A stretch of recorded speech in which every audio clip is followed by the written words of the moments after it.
तो कहानी शुरू होते है 5 कॉलेज स्टूडेंट्स से जो कि जवानी के जोश में घूमने जाते हैं। तो स्कॉट बताता है कि जगह थोड़ी पुरानी है पर लोकेशन बहुत बढ़िया है और रेंट भी कम है। तो भाई लोग याद रखना, जो चीज सस्ती मिलती है उसमें कुछ ना कुछ झोल होता है। तो ऐश मैप देख के बताता है कि हमें ये ब्रिज क्रॉस करके जाना है। ब्रिज पुराना होने के कारण बहुत कमजोर होता है।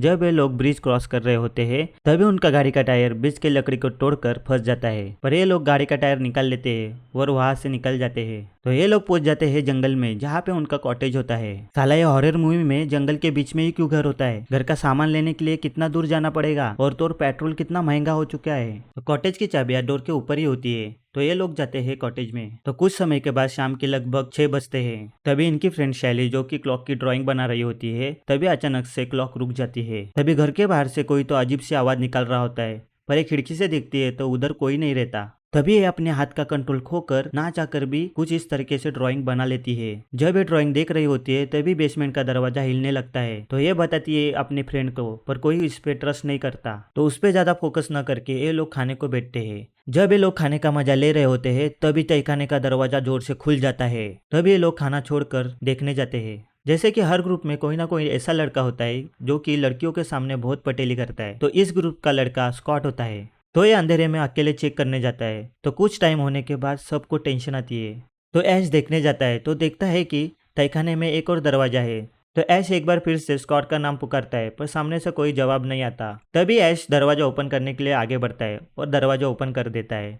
रूम में अंधेरे के कारण अंदर का कुछ दिखाई नहीं दे रहा होता है, इसलिए वो अंदर घुस जाता है और थोड़ी देर चलने के बाद स्कॉट चूतियों की तरह आगे आके ऐश को डरा देता है। तो ये लोग को तहखाने में एक शॉटगन और उसके साथ गोलियां भी मिलती है और उसके साथ एक भद्दी सी किताब भी होती है और उसके साथ एक अजीब दिखने वाला खंजर भी होता है और उसके साथ एक टेप रिकॉर्डर भी होता है। तो ये लोग ये सब उठाकर ऊपर ले आते हैं। तभी ऐश टेप रिकॉर्डर चालू करता है। तो टेप रिकॉर्डर से आवाज आती है। वो बताता है कि एक अरसे से मैं और मेरी पत्नी इस जंगलों के खंडरों की जांच कर रहे हैं। मैं और मेरी पत्नी शहर से दूर इस कॉटेज में रहते हैं। दूर दूर तक कोई नहीं रहता और आज सफलता के रूप में मुझे ये पुस्तक मिली है। तो इस पुस्तक से पता चलता है कि यहाँ पे दबी हुई एक सभ्यता की।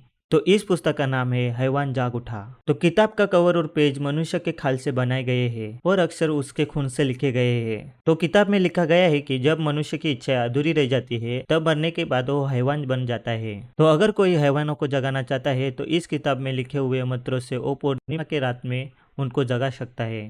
तो ये हैवान किसी भी मनुष्य के अंदर जा सकते हैं। तभी ये डर जाती है और टेप रिकॉर्डर बंद करती है, पर स्कॉट टेप रिकॉर्डर को फिर से चालू कर देता है। तभी टेप रिकॉर्डर में से मंत्रों की आवाज आने लगती है।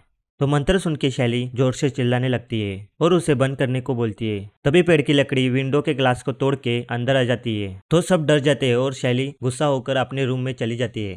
थोड़ी देर बाद ये दोनों कपल अपने में बिजी होते हैं। तभी शैली अपने रूम में अकेली होती है। जैसे कि हॉरर मूवी में होता है, इसे कोई तो बाहर से पुकारता है। तो वो चली जाती है अंधेरे जंगल में और पागलों की तरह चिल्लाने लगती है, कौन है वहाँ, कौन है, कौन है, जैसे कि उसे राजकुमार मिलने वाला है। तभी उसको पेड़ की टहनियां पकड़ लेती है और कुछ टहनियां अंदर चली जाती है। साला ये तो हवस का हैवान निकल गया, साले की सभी डालियां काटनी चाहिए। तभी ये किसी तरीके से टहनियां निकाल के भाग जाती है। जब वो कॉटेज पहुंचती है तब वो अपने साथ जो जो हुआ वो सबको बता देती है, पर उस पर कोई ट्रस्ट नहीं करता।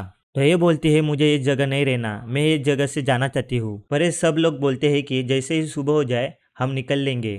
तो शैली जाने की जिद करती है। तो ऐश जाने के लिए कार निकालता है। जब ये लोग ब्रिज के वहां पहुंचते हैं तो इनको पता चलता है ब्रिज तो बुरी तरीके से टूट गया है।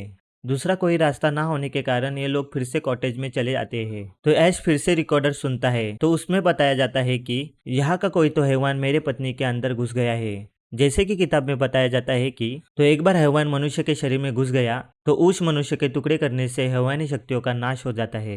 जब ये कार का खेल खेल रहे होते हैं तभी ये सभी के सभी पत्ते बिना देखे ही बता देती है। तभी उसमें हैवान घुस जाता है और उसे इस तरह देखकर सबकी फट जाते हैं।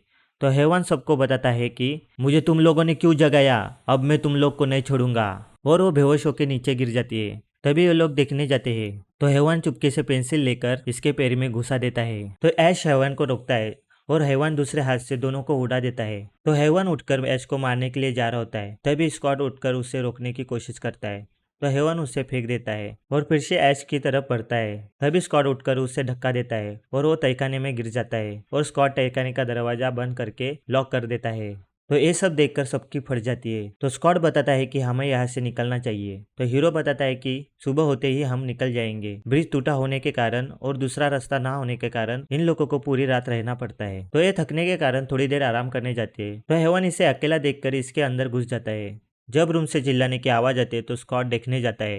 तभी हेवन पीछे से आकर उस पर चढ़ जाता है और उसे मारने लगता है। तो स्कॉट उसे उठाकर आग में फेंक देता है, पर कुछ समय के बाद उसे निकाल भी देता है। तो हेवन बोलता है कि थैंक यू, नहीं तो मैं जल के कोयला हो जाता, पर मैं तुझे नहीं छोड़ूंगा, साला भलाई का जमाना ही नहीं रहा। तो ये हेवन फिर से स्कॉट का गला पकड़ लेता है। तो स्कॉट नीचे पड़ा हुआ खंजर लेकर उसके पीठ पीछे घुसा देता है और हेवन गिर जाता है। तो स्कॉट देखने जाता है तो उसे हेवन फिर से पकड़ लेता है। तो स्कॉट उससे बचकर ऐश को मारने के लिए बोलता है, पर उसके फटे होने के कारण वो मारने के लिए मना कर देता है। तभी स्कॉट एक्स लेकर हेवन के टुकड़े टुकड़े कर देता है और उसे जमीन में गाड़ देता है।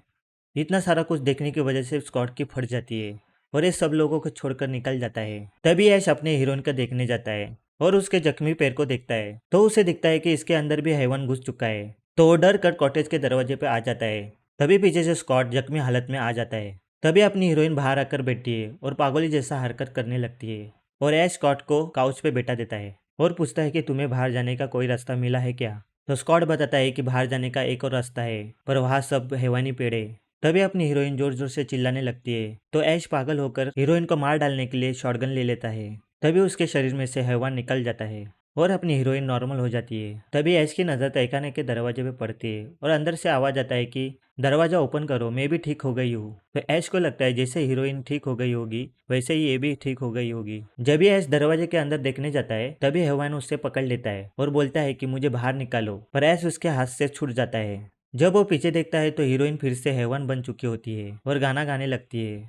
तो ऐश को आता है गुस्सा, वो हीरोइन के पैर को पकड़ के जंगल में फेंक देता है और कॉटेज में आकर स्कॉट को पानी देने लगता है। तो उसे पता चलता है कि वो मर गया है। तभी हैवान पीछे से आकर ऐश पर हमला कर देता है। तो हैवान ऐश को मारने की कोशिश करता है। तभी वो खंजर निकाल के हैवान को मार देता है और वो बेहोश हो जाता है। तो ऐश उसे उठा के बांध देता है। जब वो उसे काटने जाता है पर पैर की वजह से वो काटने का कैंसिल कर देता है। तब वो उसे उठाकर बाहर गाड़ देता है। जब ये हैवान को गाड़ कर निकल रहा होता है तभी हैवान उससे पकड़ लेता है और ऐश के पैर को जख्मी कर देता है। तभी ऐश नीचे पड़ी लकड़ी लेकर हैवान को मारने लगता है तो हैवान लकड़ी पकड़कर उससे गिरा देता है। जब हैवान ऐश को मारने जाता है तो ऐश फावड़ा उठाकर उसे मार देता है। जब ये घर पहुंचता है तो वो देखता है कि तहखाने का दरवाजा खुला पड़ा है और हैवान बाहर निकल गया है। तभी ये गन उठाकर पूरा घर चेक करने लगता है। तभी बाहर से हैवान आकर गन पकड़ लेता है, पर ऐश कैसे न कैसे करके गन छुड़ाकर उसे गोली मार देता है। तो हैवान दरवाजे से आने की कोशिश करता है पर ऐश दरवाजा बंद कर देता है। तभी हैवान दरवाजा तोड़कर ऐश को पकड़ लेता है। तभी ऐश हैवान के हाथ से निकलकर उसे गोली मार देता है और दरवाजे पर टेबल रख देता है। तभी स्कॉट के अंदर हैवान घुस जाता है और ऐश को मारने की कोशिश करता है।